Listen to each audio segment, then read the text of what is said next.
बिस्मिल्लाहिर्रहमानिर्रहीम। मेरा नाम डॉक्टर शाहिद जमील है और आज का हमारा मौजू है पैनिक अटैक।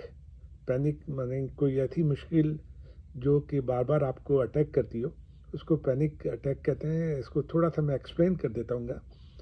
पैनिक अटैक जिसके नाम से ज़ाहिर हो रहा है कि ये किस्म का दौरा है जिसमें इंसान अपने आप को महसूस करता है जैसे इसको या इसके जिस्म को कुछ हो रहा है। उसको खौफ और बेचैनी सी महसूस होती है। इस दौरे को पैनिक अटैक कहते हैं, जबकि हकीकत में आपको कोई ख़तरा नहीं होता।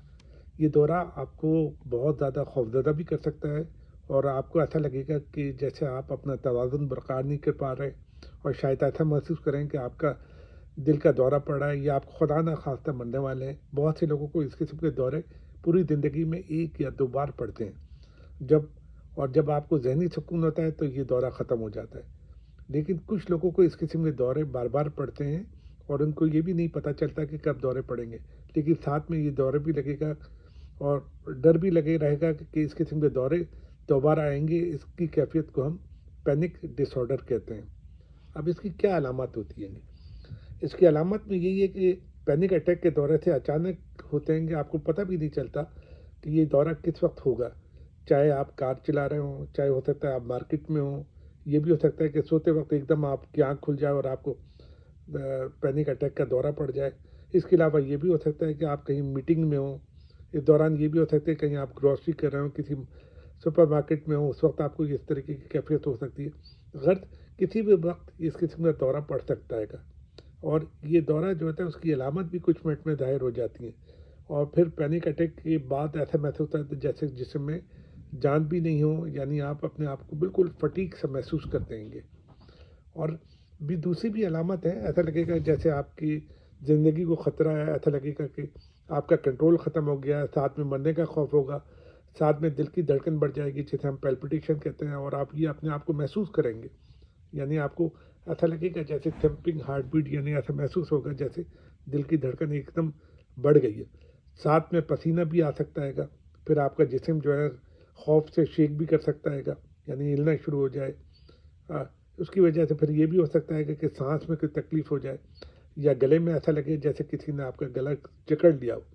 सीने में दर्द भी महसूस हो सकता है, सर्दी सी भी महसूस होगी और कभी गर्मी सी भी लग सकती है कि खासकर चेहरे, गर्दन और सीने में।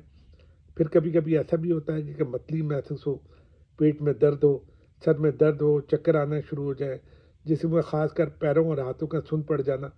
ये सब कैफियत ये जो है इसको हम पैनिक अटैक कहते हैं। कभी कभी ऐसा भी होता है कि आदमी फेंटिंग में या गिर ना जाए। और फिर सबसे ज़्यादा ख़तरनाक बात ये महसूस होती है कि उसको हमेशा ये खौफ रहेगा कि कहीं मुझे दूसरा दौरा तो नहीं पड़ेगा। तो उसको इस चीज़ का भी खौफ रहेगा कि कहीं हो सकता है कि एक दौरे के बाद फिर दूसरा दौरा होगा, तो उसको ये एक चीज़ की खौफ की कैफियत महसूस होगी। अब इसकी क्या कॉजेज़ हैं, क्या वजूहत हैं? अब एक तो ये कि ये जेनेटिक हो सकता है कि आपकी हो सकता है आपकी फैमिली में किसी को। फिर बहुत ज़्यादा जो ज़हनी परेशानी में जो लोग मुब्तला होते हैं उनको भी हो सकता है।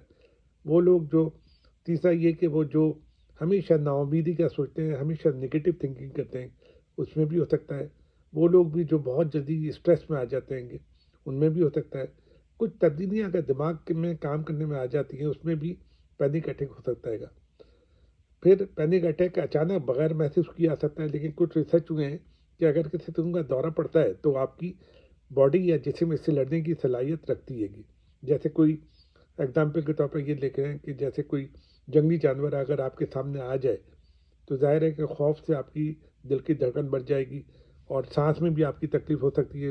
एकदम सांस भी तेज़ लेना शुरू करेंगे और आपको अपनी ज़िंदगी बचाने के लिए कोशिश करनी शुरू हो जाएंगे। इस तरीके से आप पैनिक अटैक में भी करेंगे, जबकि ये हकीकत में आपको कोई ख़तरा भी नहीं है।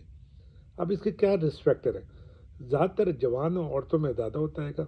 फैमिली हिस्ट्री अगर ऐसे किसी प्यारे के मरने का असर हो, या कोई सीरियस बीमारी का असर हो, या किसी को बहुत बड़ा सदमा यानी पहुंचा हो, या ये कि जो हादसा हुआ हो, या किसी ने किसी के साथ बदफैली या सेक्सुअल असॉल्ट किया हो, या ज़िंदगी में किसी तब्दीली हो, कोई बहुत बड़ी तब्दीली हो, कोई तलाक की, या ये बच्चे से जुदा करने की।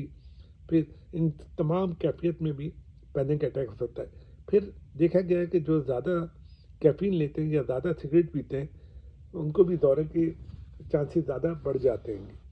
اب اس کی کیا کمپلیکیشن ہے؟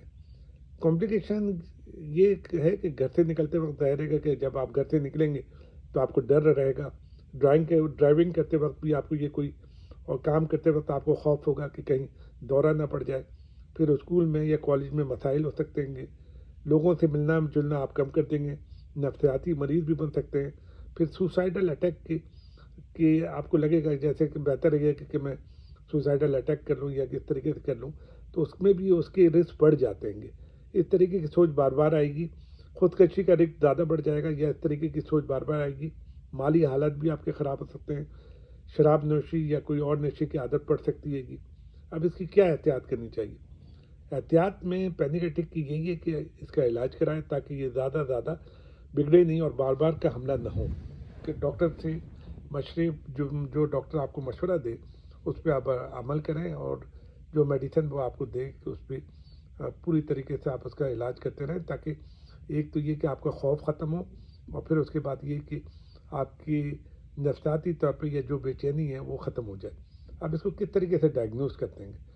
ظاہر ہے اس قسم کے دورے پڑیں گے تو ڈاکٹر کو علامات دیکھتے ہوئے، اگر جو اس قسم کے جو علامات ہیں یہ بھی دیکھنا پڑے گی کہ یہ اور کس کنڈیشن میں اس طریقے کی علامات ہوتی ہیں۔ زیادہ تر یہ دل کی بیماریوں میں یا تھائرائڈ کی بیماریوں میں بھی اس قسم کی کنڈیشن ہوتی ہے گی، تو ظاہر ہے پھر وہ ڈاکٹر کو یہ بھی سوچنا پڑے گا کہ کہیں خدا نخواستہ تھائرائڈ کی پرابلم نہ ہو، تو اس کے لیے پھر وہ تھائرائڈ کے ٹیسٹ کرائیں گے جس میں تھائرائڈ کے ہارمونس ہیں یہ اس طریقے کی۔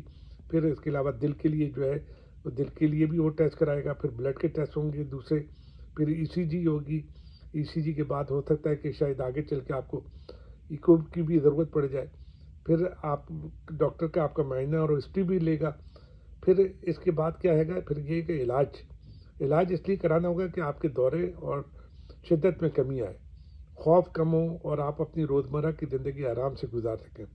اس کے لیے سب سے پہلے امپورٹنٹ جو ہے وہ سائیکو تھراپی ہے، یہ پہلا علاج ہے، اس کو ہم ٹاک تھراپی بھی کہتے ہیں۔